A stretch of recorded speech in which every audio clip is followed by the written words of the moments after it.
Okay, I've got 6 o'clock. 6 o'clock Apple time. Here we go. Let's call the meeting to order, please. Should be a resolution to adopt the agenda.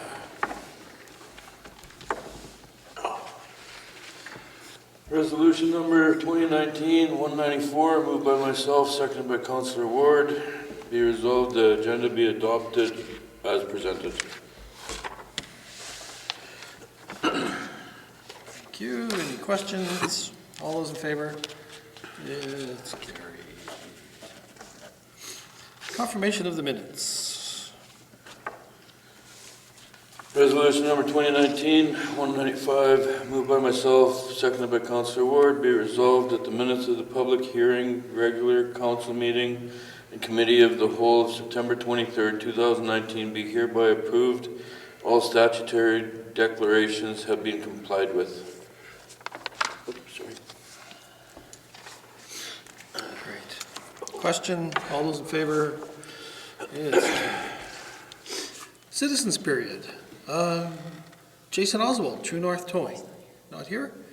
Jerome Conity. Please step forward. Good evening, everyone. Jen, may I approach to hand this out? Yeah? I guess I could have done it for you, sorry. That's okay. It's just one each if they just want to pass that along, please.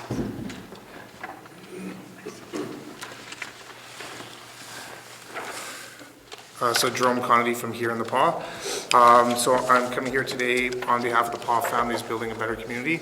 As you know, we've been building some momentum in the past couple years. So the spray park and the outdoor rink both were very successful projects here very recently. So I've attached a summary onto that sheet there that I handed out to kind of just give you an idea of where we're at. Boy, the acoustics suck in here, hey?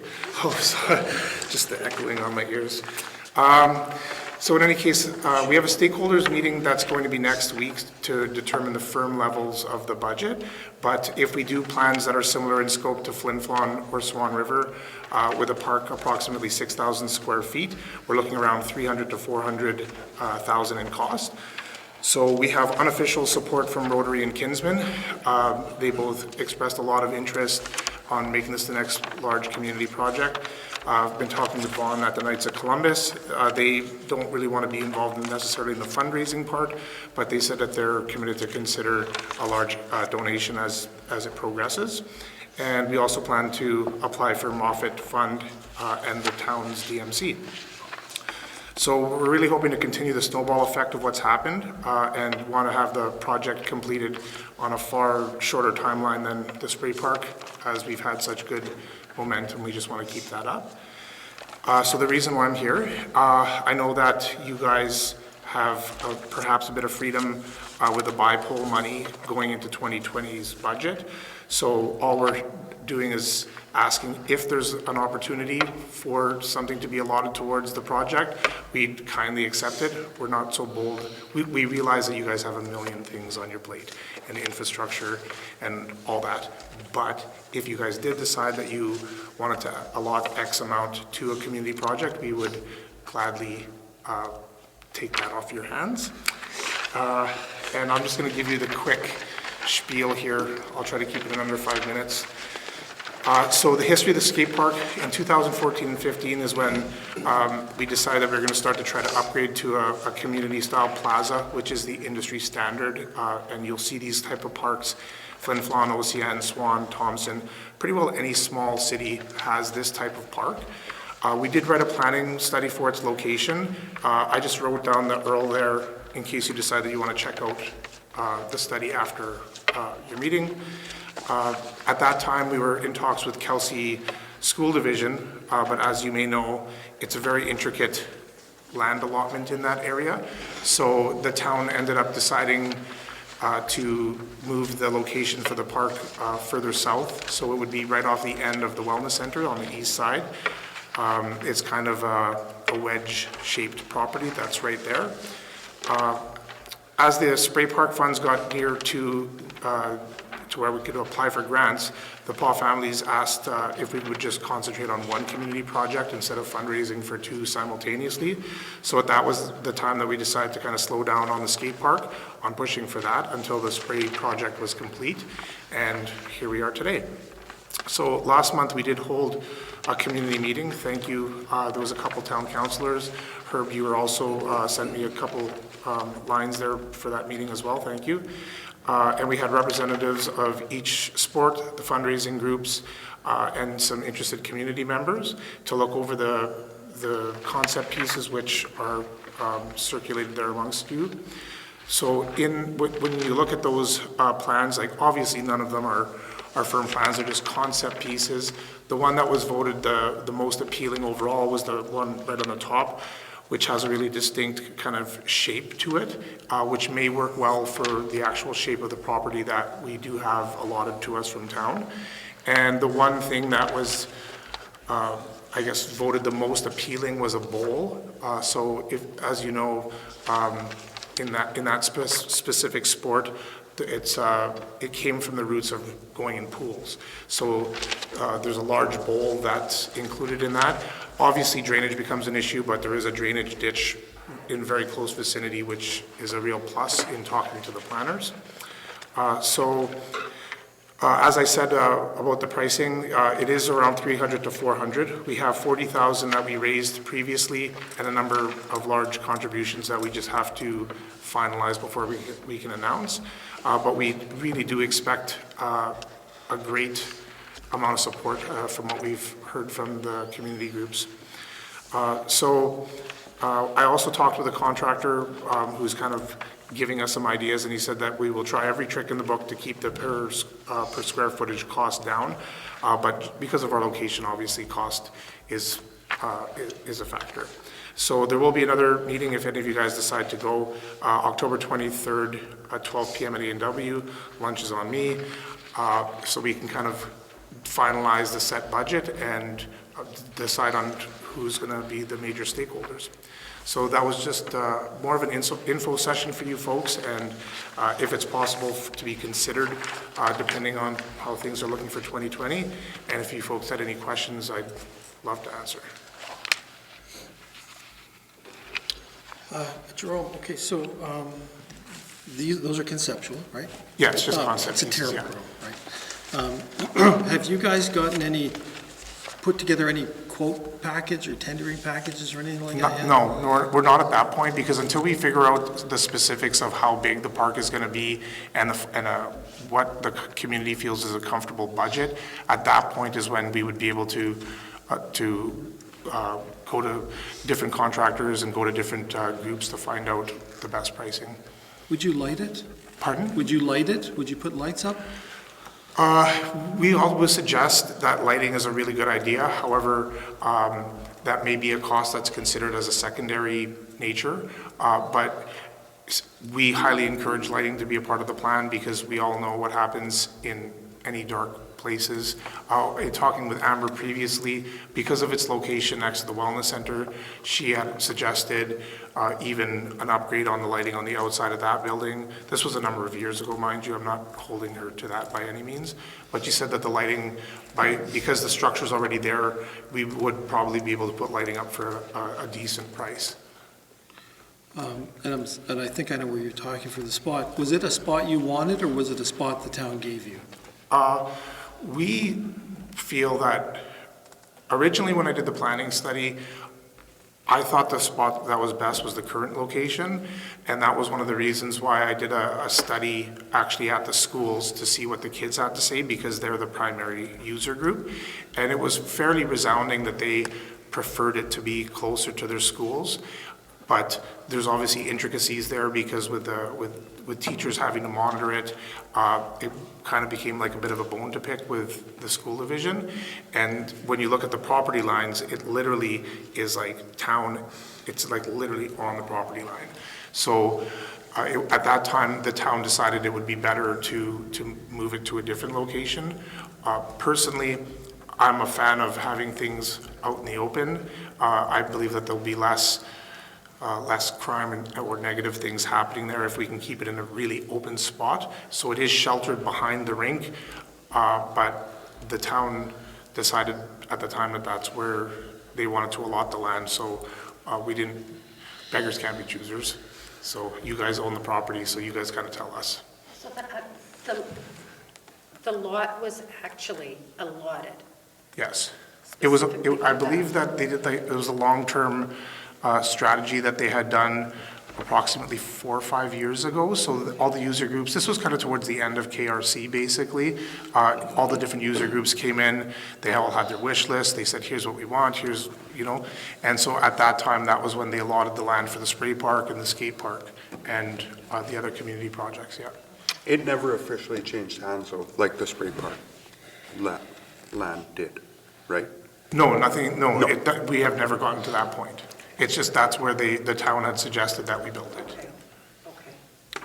The 6,000 square feet, is that just the park or is that the whole area? You need? That would be the actual park itself, and, yeah, and there would be some landscaping done obviously on the outside of it, but for the actual park footprint, that's what it would be, yeah. So the current park right now, where it sits, would, in order to fit in what you're proposing here, would that have to take over that whole area, like the basketball court, or that be able to fit in, you think, where the existing park is? Well, at the time when we were talking with Kelsey Rec, what we had suggested was, this is before the outdoor rink came, you know, when it was finished. So we had actually suggested what they do at other places in like I know in a number of different cities where they'll use the outdoor rink as a basketball court in the summertime. And then in the wintertime, when no one's playing basketball, then you kind of use it. So at that time, we were kind of pushing for the concept that the skate park would actually take over that property and that the basketball courts could be used at the outdoor rink, but that never came to resolution. There's no infrastructure you need, just concrete. Yeah, so that's the great thing about these parks is there's no moving parts, there's no guts to it. It's just it's a concrete park. The only type of maintenance would just be regular cleanup. Most kids actually clean up their park because they don't want to be biking and skateboarding and scootering on rocks and bottles and things that it's usually adults that are making a mess and not the kids. What about with those bowls? Will you not have water issues? Yeah, so there would have to be a drainage plan to come up with that. That's why when I showed the first pictures to him, his main concern was, is there like something for drainage close by? And there's actually that large drainage ditch like literally right in the vicinity, which would help, yeah. How long did the spray park take? Almost a decade. 10 years, eh? And it was $250? Yes. I do think though that we're at a better time, I guess, in the sense of we've already got $40,000 with a number of the service groups. I'm pretty sure that number can swell up dramatically at a very fast pace. If you folks were able to budget $50,000, any amount, we're not going to obviously hold you to any number, but anything that you could, because as you understand, that's when you can start going for the matching grants, is when you have big dollars. So let's say that if we got to $200,000, which is really not that far away, at that point you can get the matching dollars from the province and the feds. Would this qualify for grants, Jerome? Yeah. It would, eh? Yeah, we were actually in talks, I can't remember the name of the gentleman, but he's a gentleman from the province that holds all the purse strings, so it's what's left of the Community Places grant. He was actually at Rotary when I was presenting to Rotary a couple weeks ago, and he said that we'd be in touch because he's very much for projects up in the north, and he's aware specifically of the challenges that we've had here in the PAW with getting projects moving, so he's very much in favor of trying to help where they can.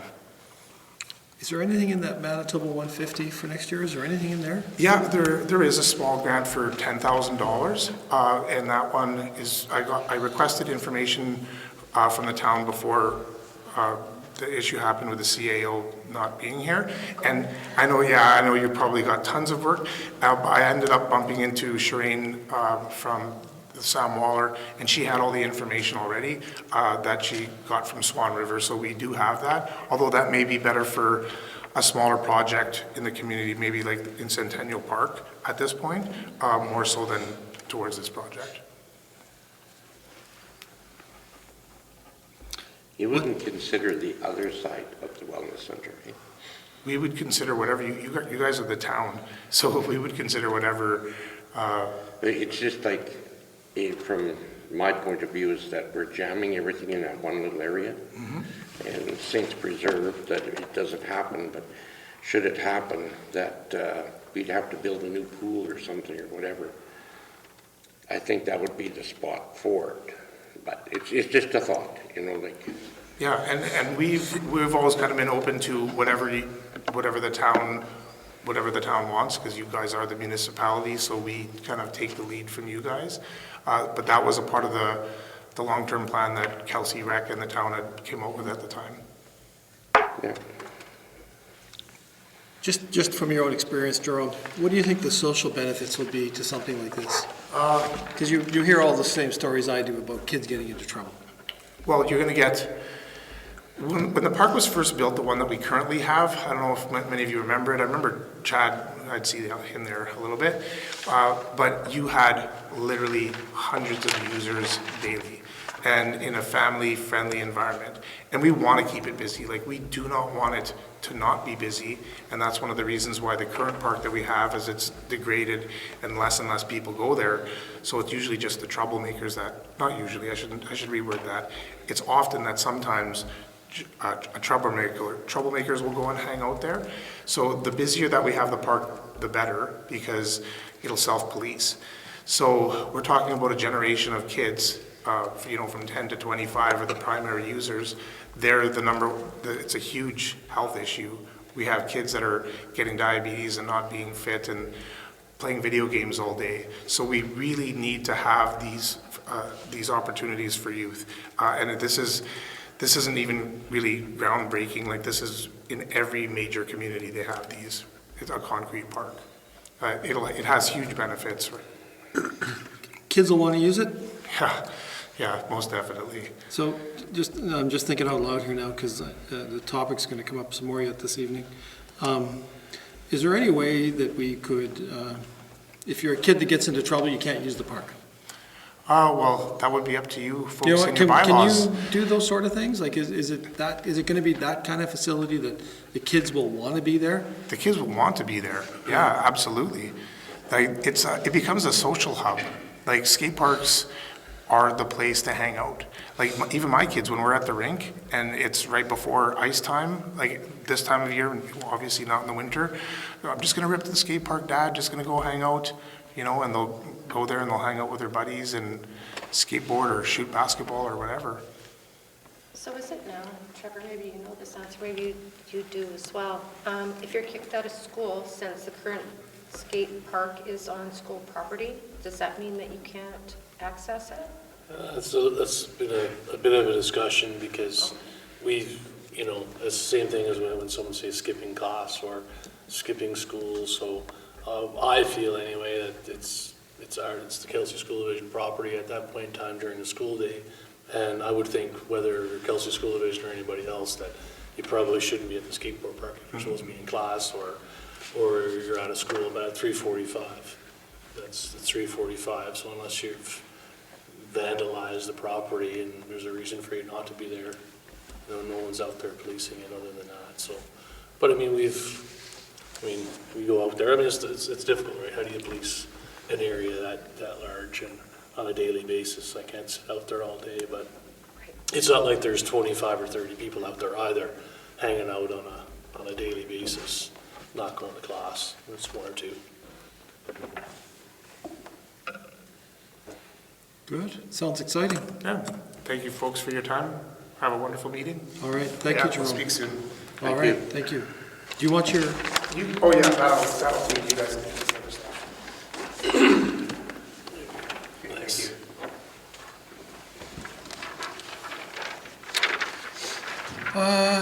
okay, citizens period. There's other people here. Did anybody else want to talk to us? Dennis, were you coming up? No?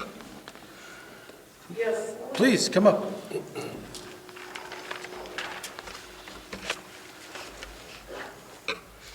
If you could just state your name and I'm Michelle Langley Rushton. Oh, I didn't want to get upset. But please sit down. I just moved here in July. My parents are from here.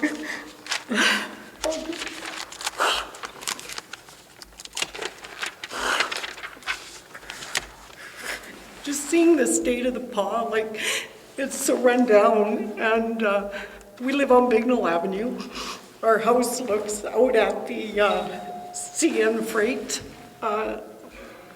warehouse, and there's transients hanging there all the time. I brought in pictures of the view from our kitchen window.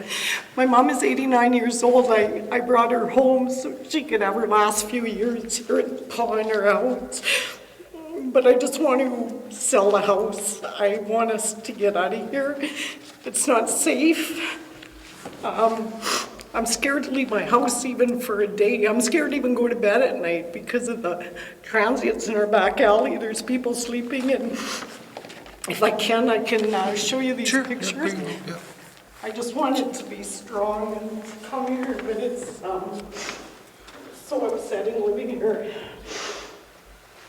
I was out painting our shed in the back of our house. I'm trying to upgrade our house. My dad had cancer, so the house has kind of got into disrepair. So I am fixing it up now. But I just finished painting the shed, and I had graffiti sprayed all over the back within a week. My parents, like I said, have lived here since 1929. They were born in 1929, my grandparents before that.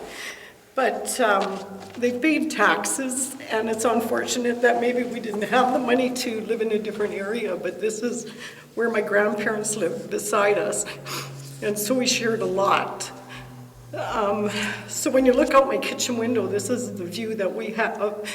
I had people come from Yorkton this summer, and I didn't even want to bring them to my house for coffee. I was so embarrassed that they could see where I live and the back alley. I was outside painting, and I had young native guys making rude comments as I was painting the garage. I just can't believe the transients that are just allowed to defecate in our streets in this area as well. We look out our window and you see people defecating all over, and you wouldn't see this in I lived in Yorkton for the past 20 years, and you don't see this happening in the streets there. If these people are from Pucketwagon, then why are we having to put them into homeless shelters, into the taxpayer is paying to have this, is it the homeless shelter? That's right behind my house as well. So then when these people leave the homeless shelter, then they hang out by the station or the Dairy Queen, the mall. Like it's just inappropriate behavior, and it's disgusting, and something has to be done. These needles were in my backyard. My neighbor has a small child. I have nieces, nephews come over. It's an epidemic here, and something has to be done. I don't want to live here. I don't want to pay taxes here, because nothing is done to better me. I know people live at the lake, and you have a nice view there. You don't have to worry about when you go to bed at night. It's terrible. I just jotted some stuff down today. It's terrible. I've never seen the paw like this before. And to bring my mom back here I don't want her to be here. I want to sell the house. I want to, I don't know what to say about it. Nothing seems to be getting done. It's almost as if people are complacent, and this is just the norm, and it's not. It's not the norm.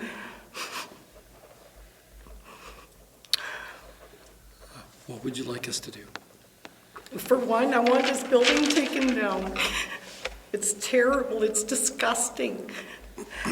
I know it's brought to your attention before. My neighbors have talked about it, but nothing gets done. We've had, Jean McPhail lives across the street from me. She's had a man in her house in the middle of the night, and the pharmacist who lives next door to her has also had a man in the house in the middle of the night. They just walk in the house.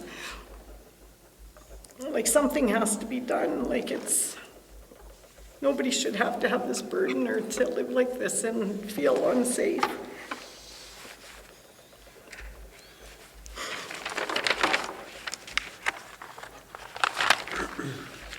For the freight shed, there's a meeting, it's called the Linkages Conference. It starts tomorrow, and I know for sure that Jamie Wilson will be there.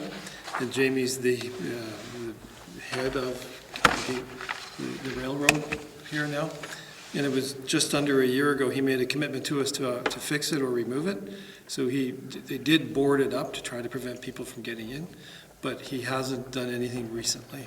So I will ask him what's going on with that building again. You can keep my pictures, I've got them on my phone. Like, Sure. there's people that crawl out of there, there's people that sleep Yeah. there all night. In the summertime, it's all night long, there's people partying there and fighting and screaming. I've got it on my phone as well, I put my phone on airplane mode, but there's people out there screaming all night, and it's just, it shouldn't be allowed. I've called the police a few times, but I mean, how often? Like, it's every day. And what happened when you called them? They came, I think, I was on my way to Yorkton, we had a doctor's appointment there, but I did phone the police, and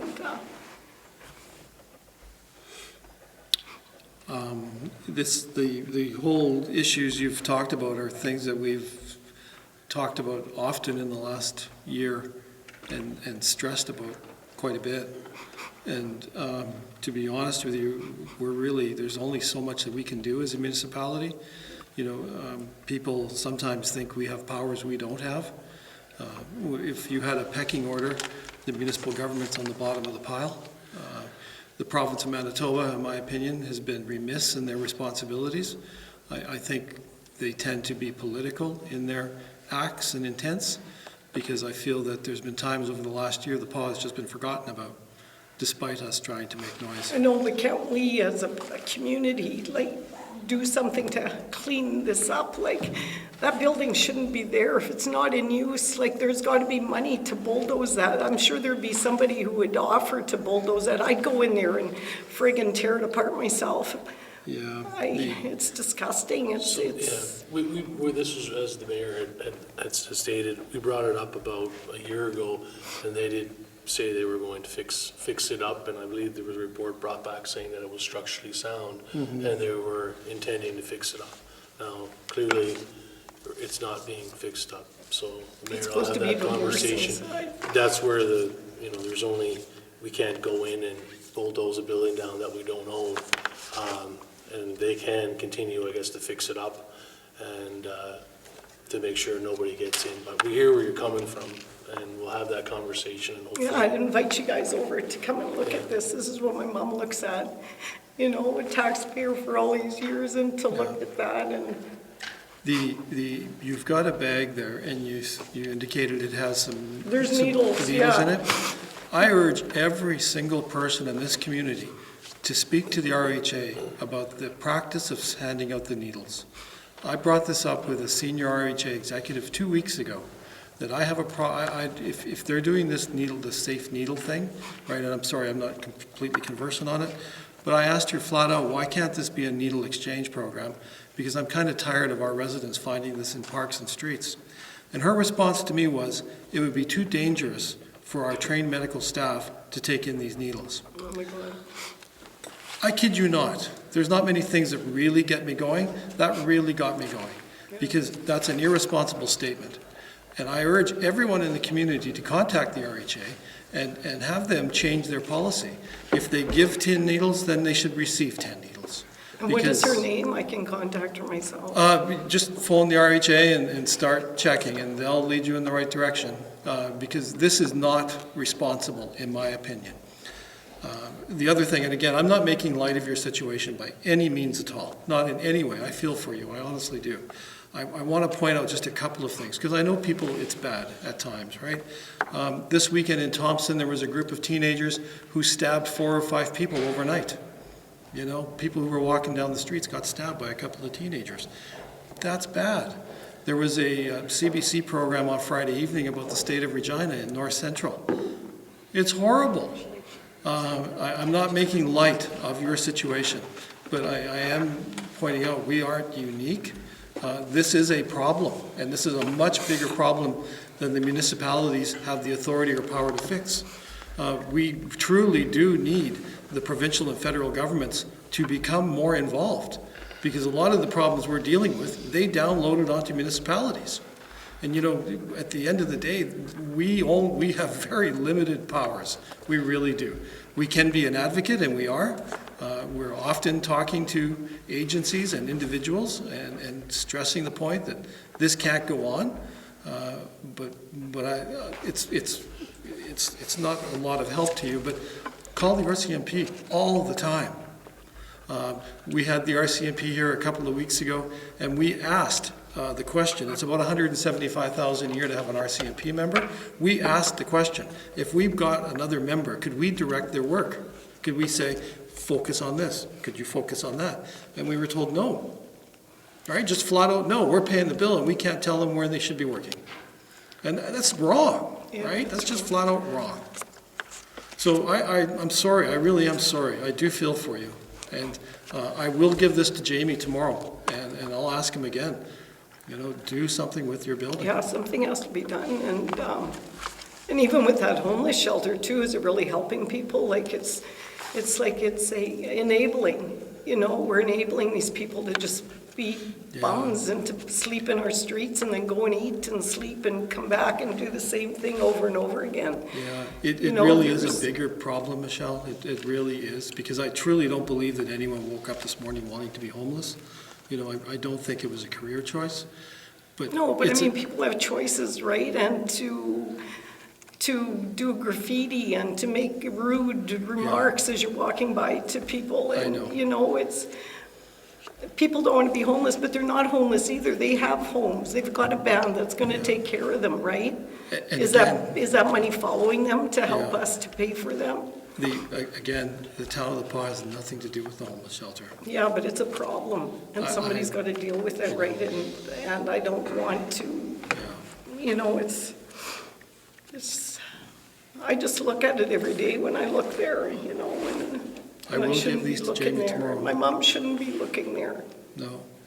I have to say, I agree with you 100%, too. Yeah. Patrol around that building, I gotta go every second day all the way around the building. If I see anybody, I try to chase them away. Yeah. And there's only so much you can do, and all you can do is use words. You can try to ask them to move on. Nobody can force anybody to do anything. Unfortunately, we can't just have them arrested for being there. The RCMP have their hands full with everything else that's going on as well. I'm not saying that it's okay with what they're doing or it's okay to ignore the problem, but you're right, and for the most part, a lot of them aren't homeless. They do choose to be there. It's just there is no avenue or no recourse for us to take to stop them right now. But we're feeding them, we're sheltering them, so it's just enabling, right? Passing out needles, and like, you know, it's just like, it's not going to stop because we're feeding into it. We're just making the problem bigger, and it's not going to ever be solved, I guess. I just know I don't want to live in this homeless state it's in, and it's just, I used to live here, I grew up here, and just since July, I just can't believe how it's gone so downhill. Not since July, but just since I moved back, I've noticed like a huge difference from when I grew up here. You can't leave anything out, and just graffiti everywhere. I feel like I live on a reserve, actually. So anyhow, thanks for listening. All right, thank you, Michelle. Yeah, and if you could pass those I will, pictures on, tomorrow. and my phone number or whatever. Okay. Bylaws. Bylaw 4596.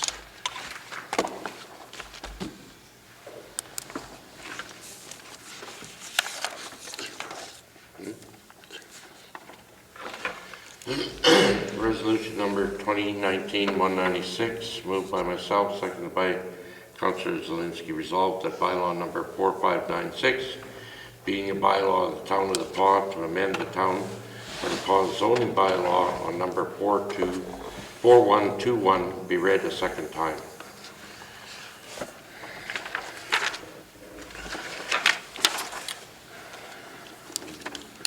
Okay, question? All those in favor? I'm abstaining. One abstained.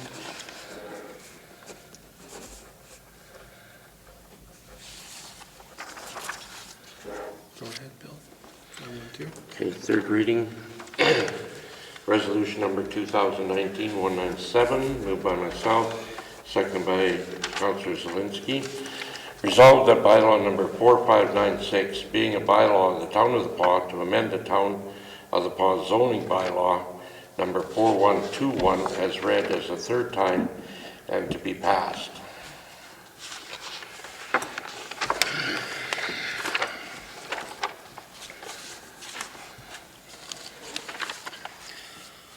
Okay, since it's a bylaw on third reading, it's a recorded vote. Councillor Murphy is absent. Councillor Ward? Approved. Councillor Atkinson? Councillor Zelinski? Abstain. Jakes, yes. Forster? Yep. Then Councillor Lane? Yes. All right, the motion is carried. Okay, 641, CDC office space. 6-3. Oh, I'm sorry, I missed one, 631. Moved by myself, seconded by Councillor Ward.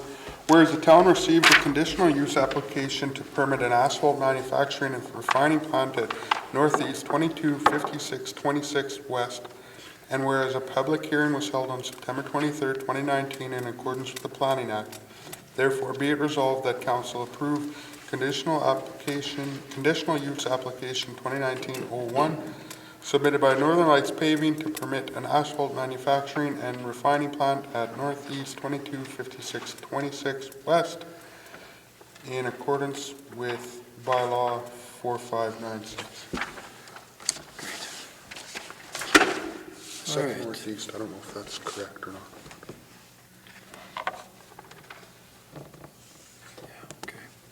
Okay, question, all those in favor?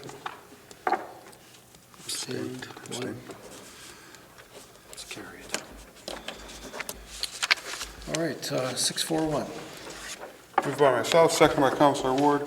Be it resolved that council provide office space at the town office, 81 Edwards Avenue for the Community Development Corporation at no charge.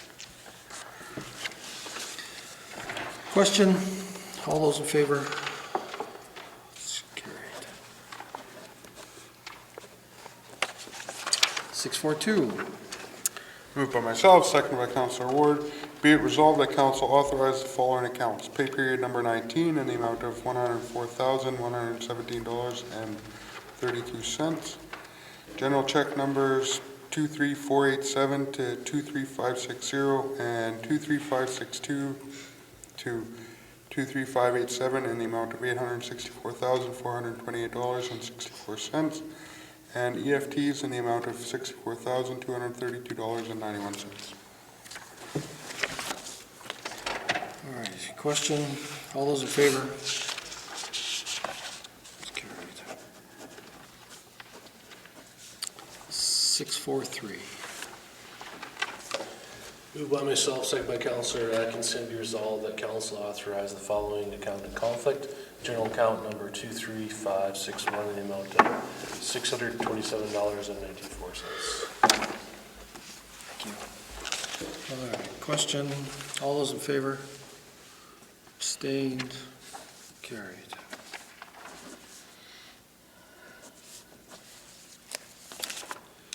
All righty, 644.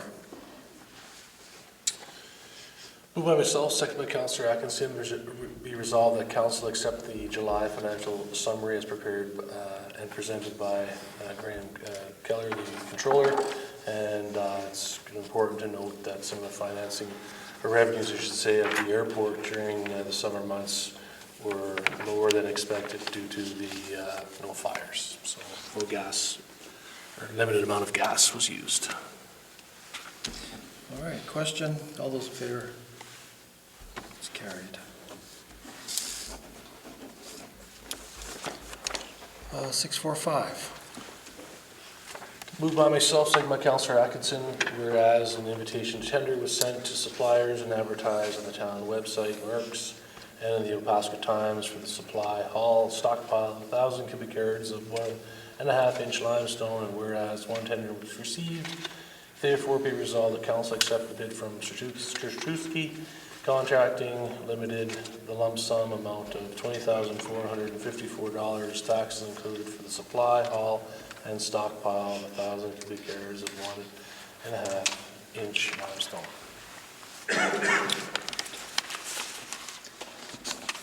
All right, question? All those in favor? It's carried. And 646.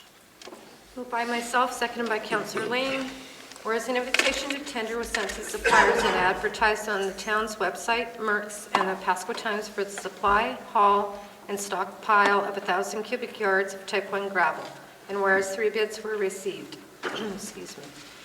Therefore, be it resolved that council accept the bid from Lakeshore Landscaping Limited in the lump sum amount of $16,905, taxes included, for the supply, haul, and stockpile of 1,000 cubic yards of type 1 gravel.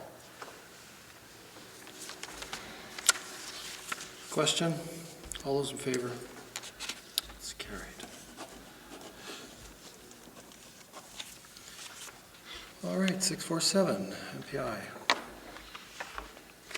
Moved by Councillor Atkinson, that's me.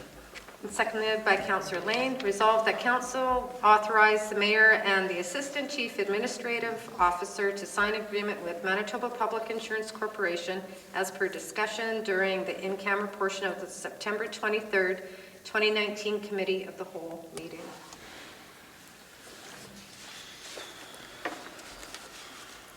All right, question? All those in favor? It's carried.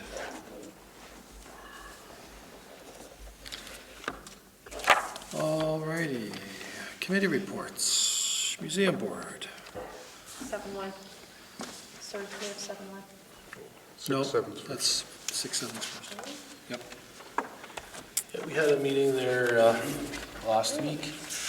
Just a couple of things to note here. So we took into our permanent collection 1 brick from the site of the Paul Lumber Company and 5 photographs depicting the Victoria Day celebrations in the Paul.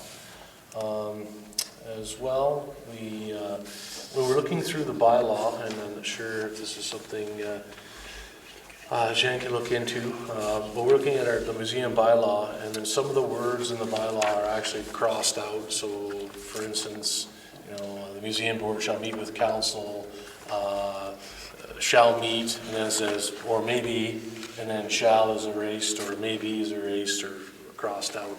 So there's a few items in there, we're kind of unsure as to what it should be. It looks like was a working version that we had. We're not sure which one. So if we could kind of get the information on that, that would be great. Because in there it says, we should meet twice and a few other things, just to make sure we're working with the bylaw that we should be working with. And if there was corrections made to it as well, there was concern that there was corrections or updates made to it that some people in the museum board weren't made aware of it. We also talked about the Manitoba 150 Ideas funding application. Right now the museum has a couple of ideas that they're looking at going with, as well as they had an open night to explain some of the grants and the funding applications. So there'll be more on that to come when they kind of hammer out exactly what's going to be happening. As well, here we have we talked about the old and suggested fee increases for the upcoming year. That was going to go through all of them, but that was put in the package that was sent out few small little changes that we're looking at proposing for mostly in the rental areas for half day and full day, which I don't think anybody will have any issues with whatsoever. As well, we discussed a couple of meetings now, and we put an issue sheet that will go to committee of the whole, just discussing, looking for some town of Paw commitments for some covering some fixed expenses in the upcoming year. And other than that, that was just kind of some highlights.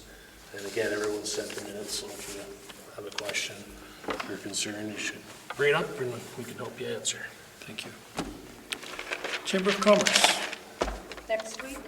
Next week. Sustainable Forests, no meeting.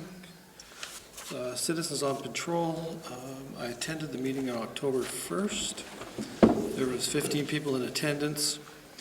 It was a really interesting meeting for about an hour, hour and a half. These folks they're in the trenches. Some of the highlights, like reading my own handwriting, according to the RCMP and Citizens on Patrol, no known reports of fentanyl in the Paw thus far, which I found interesting. For volunteer hours from January to August, they've put in 4,251 hours, 3,638 hours on patrol. That's quite impressive. They've done some graffiti cleanup at Devon Park. They want to try and remove some more on the benches, not buildings. There was some discussion about the Medicine Hat program, and I think there's some information coming on that. I thought I'd seen a note. The street festival was quiet. There was no issues, all good. They have the same concerns that Michelle has about the CN freight shed. An interesting thing was MPI has stopped sponsoring Citizens on Patrol, and I guess they were the major funder. So I'm not sure if there's anything we can do as council, but if a letter to somebody would help to help change MPI's mind, that would be a good thing. And Yeah, considering I believe the amount is. piddly. Yes. Yes. Yeah. It's not like we're talking thousands of dollars. Yeah, it's piddly. They stopped it across province. Yep, right across. So, and that's Citizens on Patrol. It was a good evening. CDC, Council, I guess, sure. I attended the meeting as well, and so just a few action items that came out of there. So I contacted Ken Penner, and he was the gentleman that was proposing the 26 unit building. I gave him my name and several other CDC members' names and contact information to see if we can help, or if he needs any help getting things together, whether it's future meetings or helping with trying to find investors and so on. Kind of connected to that project, we're also gathering some information to see what a similar size building that he's also built in other communities, what are actually the tax dollars kind of associated with that. I know it wasn't that long ago the town had some building incentive deals and bylaws put together for those kind of purposes, just to kind of compare and see. I mean, it is important to note, not just for, say, future investors in the building, because obviously the lower the taxes, the more of a profit sharing potentially there could be, whether it's 1 or 10 investors that are there. Also, I contacted the Immigration Services, I was trying to understand, and I got a little bit of information as to how we can get more immigrants to settle in the Pawn area.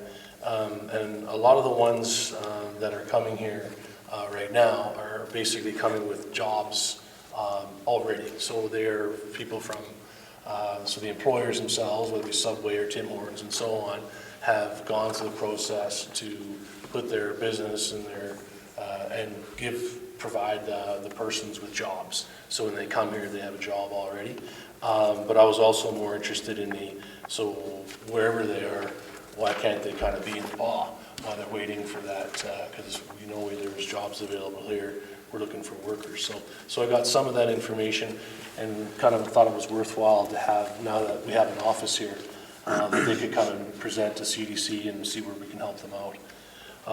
There was a meeting set up with the RHA to discuss the doctor placement there seems to be, I think the mayor is well aware, and some of the councillors, there's a plan in place right now for the short term, and we'll see and hope for the long-term plan. As well, that we talked about, went over in quite detail, the job description. Currently we have the CDC, our only employee for the Economic Development Officer is vacant. So we're looking to kind of revamp that description. That was also sent out to all of council to kind of everyone have a look at and see where we can align up wherever possible.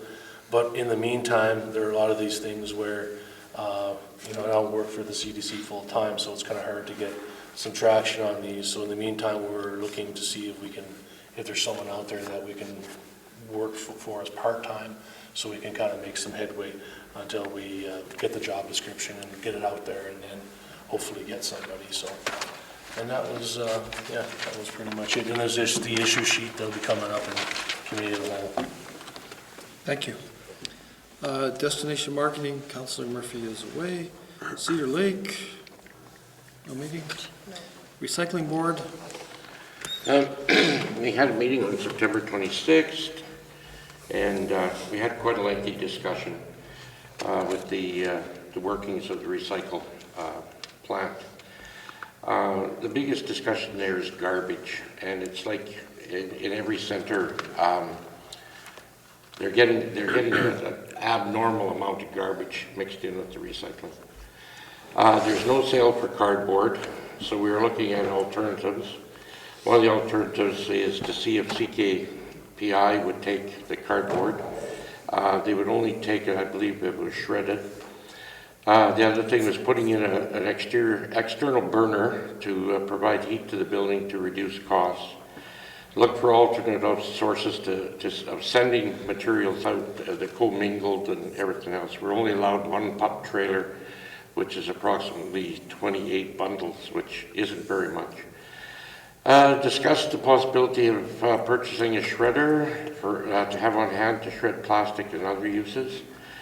Having the manager attend the MARR seminar in Winnipeg on October 29th and 30th to talk with other people in the province to see what's going on all the way through.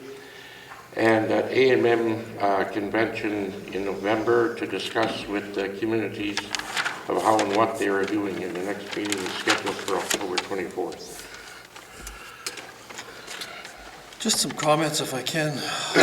I'm receiving tremendous amount of complaints about recycling. Yes. I'm getting emails and texts from people whose recycling isn't being picked up because they don't know why. And if in fact the residents are doing it wrong, I think that we have to find out a way to communicate to them how to do it right. Because there are some very committed recyclers in our community, and they're getting extremely frustrated with the way things are going.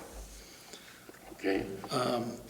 We're a stone throw away from the next budget run, and I think we need to have a serious discussion about recycling and the future thereof in our community. Because I think we have room for improvement. Oh, there definitely is. And if there is such a thing as a communications policy that the recycling center has, I wonder if we could share that with council.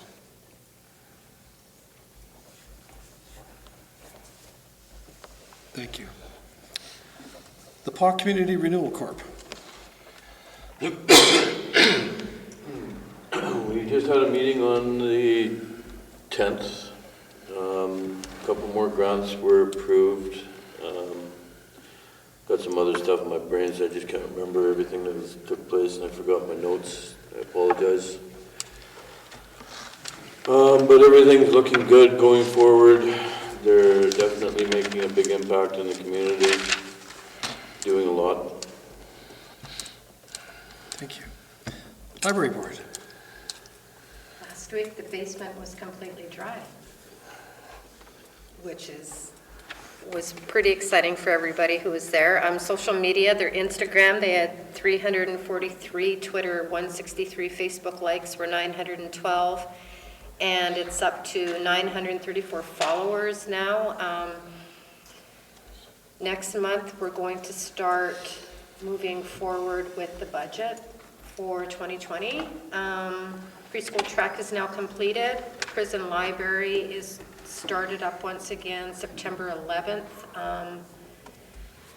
It runs from, pardon me, approximately 6 till 8:30 or 6:30 to 8 o'clock. And they really, really need more volunteers with that. So if anybody is willing to volunteer their time to go with Lauren, then that would be great.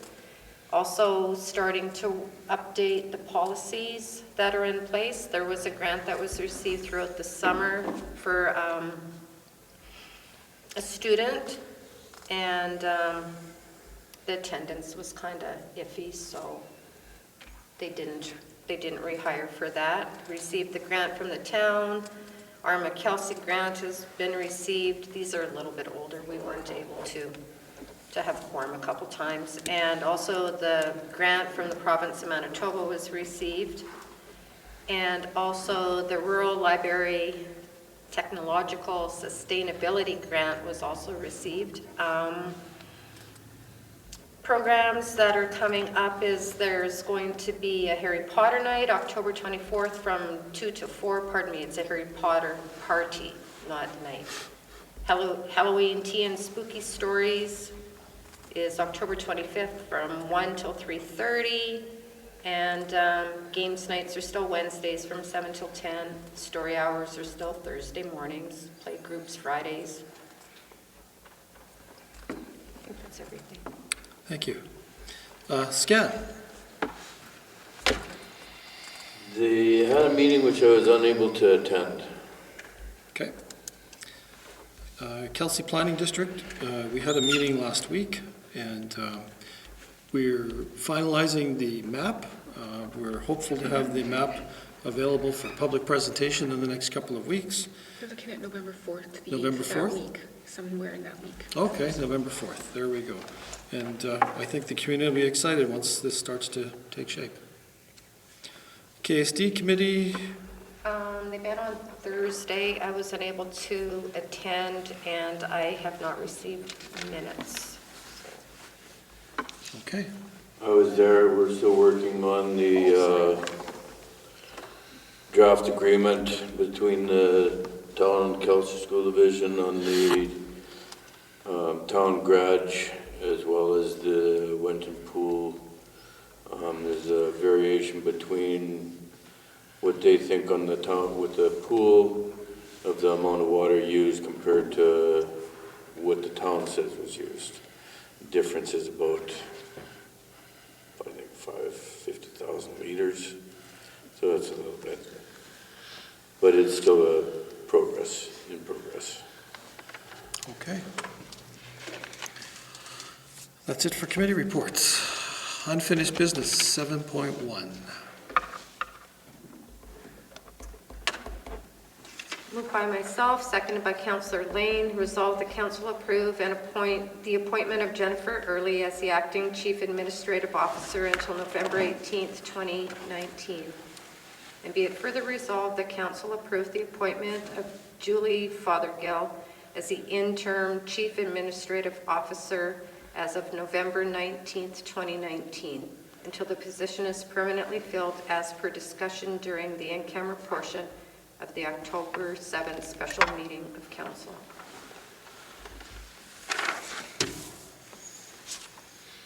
Okay, so as many in the public have heard, Randine Salamana, which is no longer with the town. I was the mayor when Randine was hired, and it's somewhat ironic and sad that I'm the mayor when she leaves us. The CAO's position might be the worst job in the town of The Pas in its entirety. In the space of 10 years, Randine had 3 different mayors, 18 different councillors, no continuity in direction, and you get a new mayor and council because the public is upset and they fired the old one and they hire a new one, well then things change again. So it's a very tough and demanding job. I truly believe in my heart that Randine did the best job she could. She's seen the community through some very tough times, including the potential shutdown and sale of the mill. You know, there were deaths in the workplace during her early years, and it's a tough, tough job. Randine has earned her time off, and I wish her all the best. And regardless of what she chooses to do in the future, I just hope that she's happy and healthy. And I wish her nothing but joy going forward. So, we have the resolution on the table. All those in favor? Opposed? It's carried.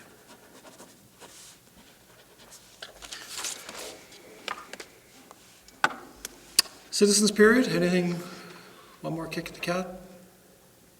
No? Motion to adjourn.